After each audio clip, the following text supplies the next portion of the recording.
안녕하십니까? 소우쿨극장의 재미있고 도기이한 옛날 이야기 시간입니다.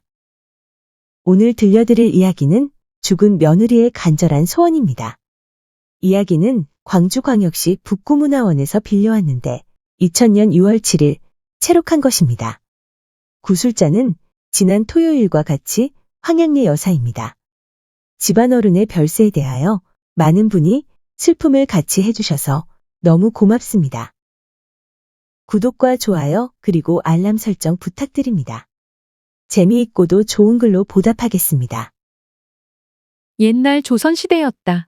한양에 남부러운 것이라고는 하나도 없이 떵떵거리고 사는 어떤 양반이 있었다. 하지만 세상 어떤 집이든 남에게 말 못하는 한 가지 근심은 있다고 하는데 이 집도 걱정거리가 하나 있었다. 그것이 무엇이냐면 아들이 혼인한 지 3년이나 지났건만 도무지 손자 소식이 없는 것이었다. 지체 높은 가문인데다 만석 부잣집에 그것도 외아들인데 대를 이을 후사가 없으니 걱정이 이만저만 아니었다. 주인 양반이 용하다는 의원을 불러 알아보니 젊은 부부를 진맥해 보더니 며느리에게 문제가 있는 것이 아니라 아들의 연장이 문제라고 말했다. 연장이 부실해서 아이를 만들 수가 없다는 것이다. 그러자 문제가 복잡해졌다. 양자를 데려오려고 해도 손이 귀한 가문이라 그런지 마땅히 데려올 데가 없었다. 또 그때만 해도 옛날이라 타성바지 집에서 아이를 데려오는 입양은 생각할 수도 없는 시대였다. 이리저리 궁리해도 뾰족한 방법이 나오지 않았다. 결국 외간 남자의 씨를 받는 것 이외에는 다른 방법이 없었다. 양반 댁에서는 며느리의 상대가 될 사람을 일정한 조건을 갖춘 사람으로 정해놓고는 길리를 택해 그 사람을 납치하기로 했다. 날짜는 과거 시험이 시행되는 바로 전날이었고 대상은 지방에서 올라온 신체 강건하고 용모가 준수한 젊은 선비라야 했다.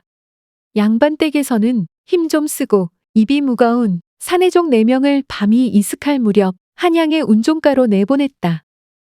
마땅한 대상자가 나타나면 순식간에 얼굴에 포대를 씌워서는 아무도 모르게 납치하게 시켰다. 노복들은 골목에서 서성이며 기회를 엿보고 있다가 인적이 뜸한 거리를 바삐 걸어가는 한 젊은 유생을 발견하고는 재빨리 보쌈했다.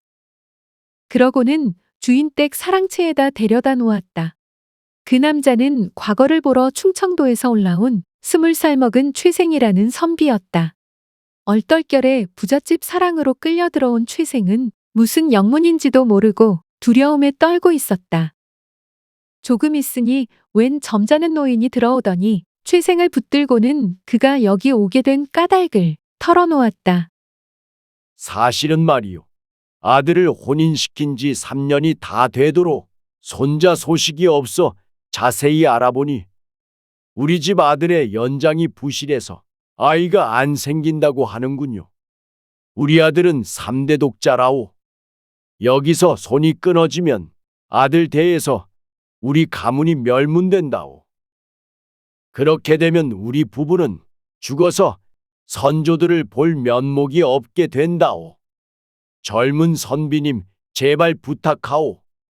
적선하는 셈 치고 오늘 저녁 하루만 우리 며느리하고 합궁 좀 해주시오. 그러면 우리가 서운치 않게 논 연암은 맞이기 정도 구입할 돈을 살해하고 과거 시험에 늦지 않도록 무사히 돌려보내 줄 테니 다른 걱정일랑은 조금도 하지 마시고 제발 그렇게 좀 부탁하오.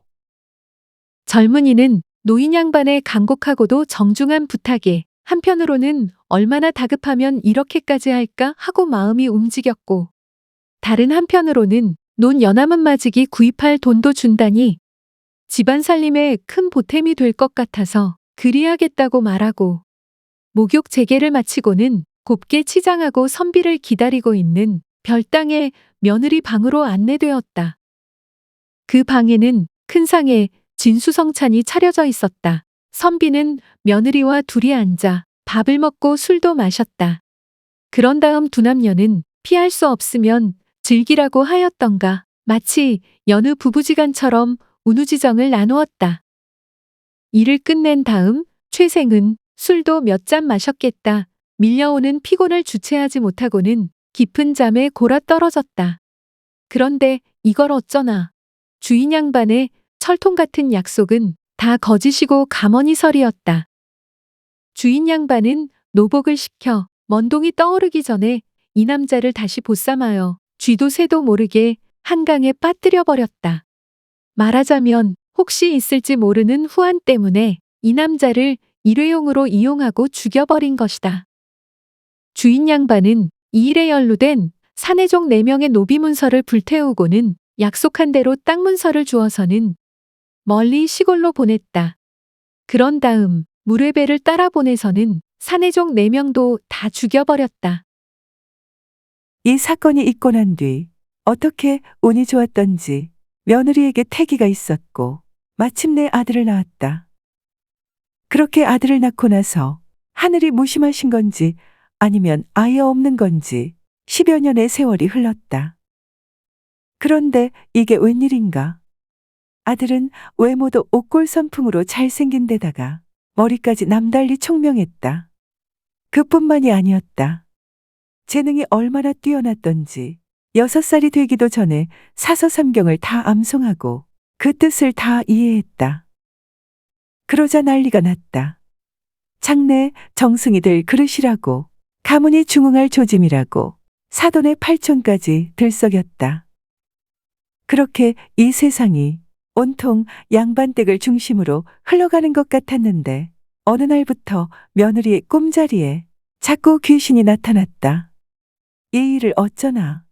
귀신은 과거 보러 왔다가 비명에 억울한 죽임을 당한 그 충청도 선비였다.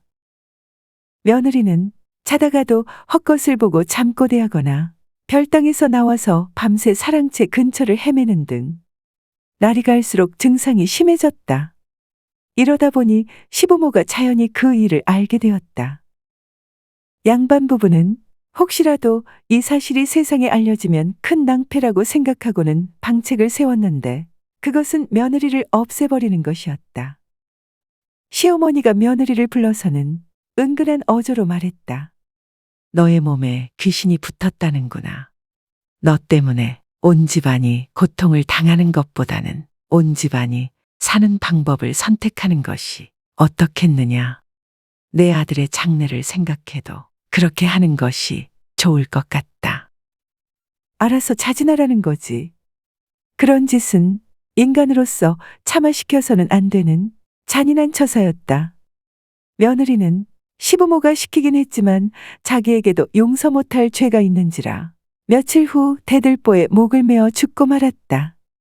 사실은 시부모가 죽인 것이나 마찬가지였다. 이렇게 해서 손자 하나 보려고 6명의 멀쩡한 목숨이 죽었는데 며느리는 죽은 지 얼마 안 되어 남편의 꿈에 나타났다. 아내는 10년도 전에 죽은 선비의 팔짱을 끼고 나타나서는 마치 장맛비가 내리듯이 주룩주룩 눈물 흘렸다. 여보 미안해요. 당신이 친아들로 알고 있는 그 아이는 당신의 아들이 아니에요. 여기 제 옆에 있는 선비님의 아들이에요. 나는 죽어서 내 아들의 부친인 선비님을 다시 만났어요. 원통하게 죽임을 당한 우리 2사람은 이승도 저승도 아닌 곳을 헤매는데 너무 춥고 무서워요. 우리 아들을 다시 찾고 싶어요. 그래야 회원이 되고 우리 2사람이 저승으로 갈 수 있어요. 당신이 도와주세요. 그러면서 죽은 아내는 눈물을 흘렸다. 그 아내의 눈물이 자기의 옷깃을 적시자 아내가 너무 불쌍해 남자도 눈물을 흘렸다. 그렇게 눈물을 흘리다가 꿈에서 깨어났는데 꿈인지 생시인지 남편은 얼른 분간하기 어려웠다. 그러다가 정신을 차려보니 속옷이 후줄근했다. 아니다. 속옷만 후줄근한 것이 아니었다. 덮고 자던 이불이 방금 물에서 건진 것처럼 축축했다. 손으로 쥐어짜자 이불에서 물이 시냇물처럼 흘렀다. 얼마 안 있어 아들의 꿈에 여인이 나타났다. 놀랍게도 죽은 어머니는 웬 낯선 남자의 팔짱을 끼고 있었다. 어머니의 옆에 서 있는 남자는 아무 말 없이 자기를 바라보면서 피눈물을 흘리고 있었는데 어머니가 말했다.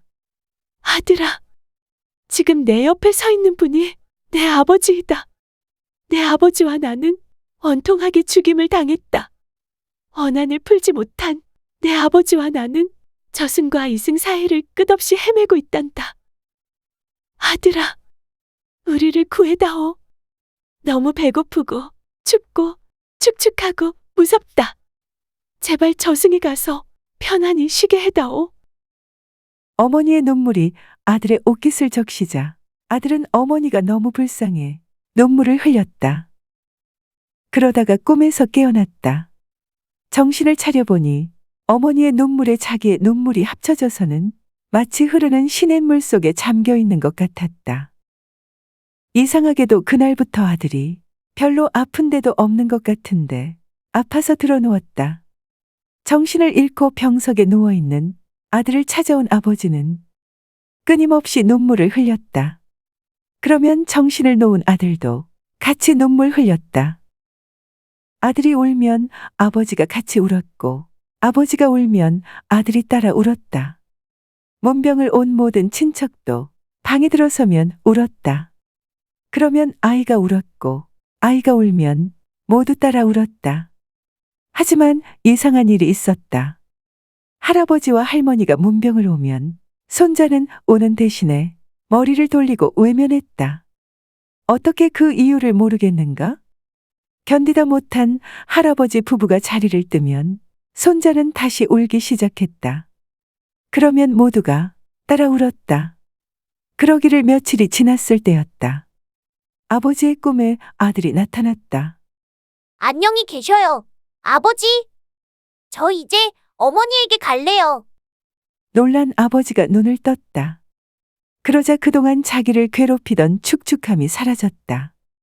회원이 된 것인가? 속옷이 보송보송해진 것이다. 아버지는 급히 아이에게로 뛰어갔다. 가서 보니 아이는 편안한 모습으로 자는 것 같았다. 아이의 손을 잡은 아버지는 바로 알았다. 아이가 이 세상을 버렸다는 것을. 아이가 가고 얼마 안 있다가 아이 아버지도 밤에 자다가 아이를 따라갔다. 손자를 잃고 외동아들을 저 세상으로 보내고 가문은 결단나고 늙은 부부는 제정신이 아니었다.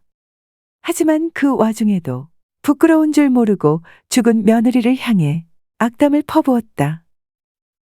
그렇게 입에서 독을 퍼붓더니 얼마 안 걸려서 노인 부부도 따라갔다.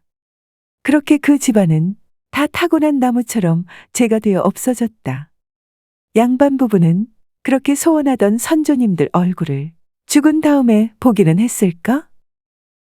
용어풀이 참고문헌과 자료 출처는 명기만 하고 따로 읽지는 않겠습니다. 참고 하시기를 바랍니다.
들어주셔서 고맙습니다.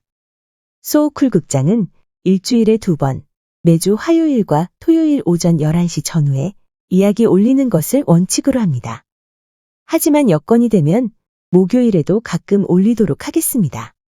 반면에 쇼츠는 틈을 봐서 일주일에 3편 정도만 올리도록 노력하겠습니다. 고맙습니다. 다음에 만날 때까지 건강하시기를 기원합니다.